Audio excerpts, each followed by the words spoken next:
Well, it's the first post-bye week 49ers update. They're out on the field and they've got a new player, Chase Young, wearing the number 92. I'm sure you've seen some of the videos of Big Chase standing next to Nick Bosa. They're already talking shop just a few minutes in the practice. Now, Chase has already been around the facility here for a few days, learning the 49ers playbook from Nick Bosa over the course of the bye week. Nick did not leave, and Chase showed up on Wednesday, passed his physical, posting an Instagram story from the same field that's right behind me with the tarp on, and then he got to work. But there's other 49ers news too, because they were back out on that field for the first time since the game against Cincinnati. And they have made 3 roster moves. Now, this is not anything that's taking up room on the 53-man roster, but they have opened the practice windows for 3 players on injury lists. Samuel Womack III, the second-year defensive back, he was on IR with a knee injury. He had an MCL sprain. He's back out at practice. Darrell Luter Jr., the rookie DB out of South Alabama, he had a deep bone bruise in his knee. He's back out at practice off of the PUP list. And finally, the 49ers also opened the practice window for Robert Beal Jr., the defensive end out of Georgia, who had a hamstring injury and who has not played yet. He's a rookie as well. So all 3 of those players now have 3 weeks to show the 49ers that they've made enough progress from their injuries to be activated to the 53-man roster. If the 49ers don't activate them at the 3-week deadline, then neither whoever's not activated will not be allowed to play for the 49ers this season. So they're essentially buying themselves some time because not all too many guys are hurt right now. Other practice news is that Deebo Samuel was back out there on the practice field, so the 49ers are healing up on that end. We'll see how many roster spots they do have when they do deem whether or not any of these 3 players is ready to return to the 53-man. No Aaron Banks. We know with the turf toe, the left guard is going to be out for a few weeks. And Trent Williams was actually off on the side field today playing catch with some of his teammates before opening stretches. That was the most that we had seen Trent Williams do since the day of the game against Cleveland, during which he hurt his ankle. Didn't seem that Williams had much of a limp. He had a limp before I left to the bye week, so it's been a few days. It looks like he's walking a little bit better and nearing a return. I don't know if it's going to happen this week. I don't think we're going to have a firmer indicator until a little bit later in the week, but the 49ers are set to get Deebo Samuel back because he already told Kay Adams last week that he was ready to go, and he was back out on the practice field today. In the 3 periods that I saw, Deebo Samuel was doing a little bit of everything. So those are the 49ers looking healthier, looking fresher coming off the bye week. I will say Chase Young, this guy's big. Standing next to Nick Bosa when they were discussing some of the hand movements, which, I mean, they've done so much of that. They were so technical at Ohio State under Larry Johnson, the legendary defensive line coach. Well, now they get to take that same knowledge, and they've crafted it for several years at the NFL level. Now they get to work together in the lab, and they've already been doing so for a few weeks. But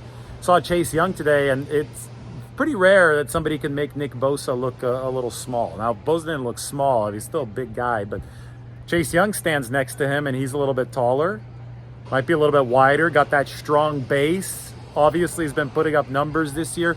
Obviously, has done some explosive stuff in his career. Chase Young was the 2020 NFL Defensive Rookie of the Year, the year after Nick Bosa broke out in 2019 as the Defensive Rookie of the Year. So the 49ers have some serious talent now bookending the defensive line. And, you know, it was interesting to just see Chase Young listening early on. Chris Kasarik was working with him on some of the get-off drills. And there was one where Chase Young left a little too early. And he's like, oh, God, I left early. I messed that one up. Goes right up to Chris Kasarik. Kasarik fixes something. Young gets right back in his 3-point stance, fires off the ball. Everybody was really happy that he quickly corrected what the 49ers needed him to correct. So what I saw out on that field today was a lot of hustle, a lot of energy from the newest 49er, and I think from the 49ers as a whole. They needed a little bit of the time off. Brock Purdy was off of the combine that he was at, not the NFL combine. He was on a combine out in Iowa, an actual combine out on a farm. He was back out throwing passes today at the 49ers practice, and now this team can ease into the week. There were no pads today, so tomorrow's going to be a player's day off, and they can ease into the week and just hit the normal schedule starting on Wednesday against the Jacksonville Jaguars team that, you know, it's interesting from the Chase Young perspective because Jacksonville is not good up front. The offensive line, they're 6-2, but the offensive line has struggled to block for Trevor Lawrence, who, again, he's releasing the ball really quickly.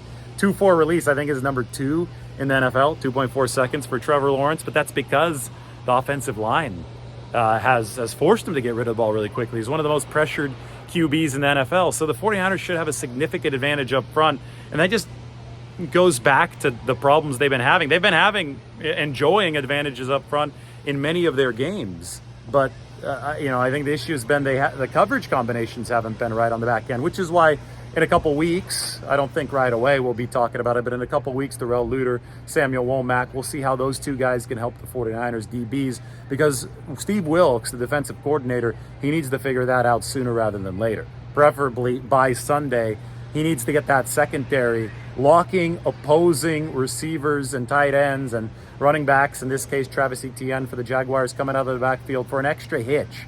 So that QB has to take that extra hitch, that extra moment of hesitation, so that the 49ers defensive line, which has been winning, can hit home.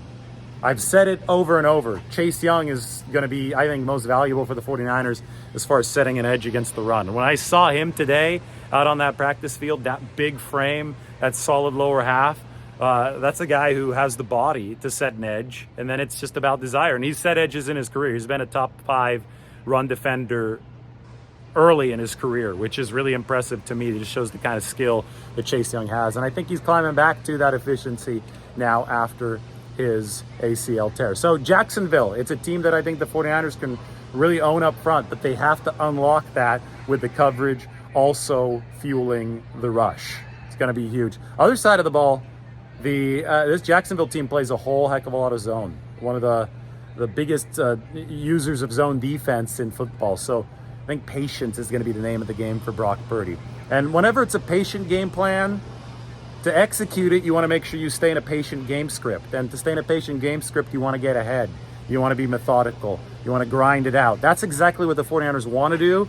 And given the defense that Jacksonville plays, the style that Jacksonville plays on that side of the ball, that's something that the 49ers can do, assuming that they don't turn the ball over and they move those chains early. So that's why I think getting Deebo Samuel back is going to be really big for the 49ers. We'll see if they get Trent Williams back. The thing is, Jalen Moore hasn't been bad for the 49ers. It's just the presence of Trent Williams is a cheat code at that left tackle position for the run game. And if you're missing both him and Deebo, that could end up being trouble, because you lose a lot of that physical identity that you just want to hammer people with running to the left side. So bottom line, 49ers healing up. They were beaten on both lines of scrimmage against Cincinnati. I think that they're ready to show that that's not going to be a trend in this 2023 season in this game against Jacksonville, because they've got fresh bodies on both sides, a new body in Chase Young. He was out at practice. We'll find more out about Trent Williams a little bit later this week. But exciting times for the 49ers as we sign off from Levi's.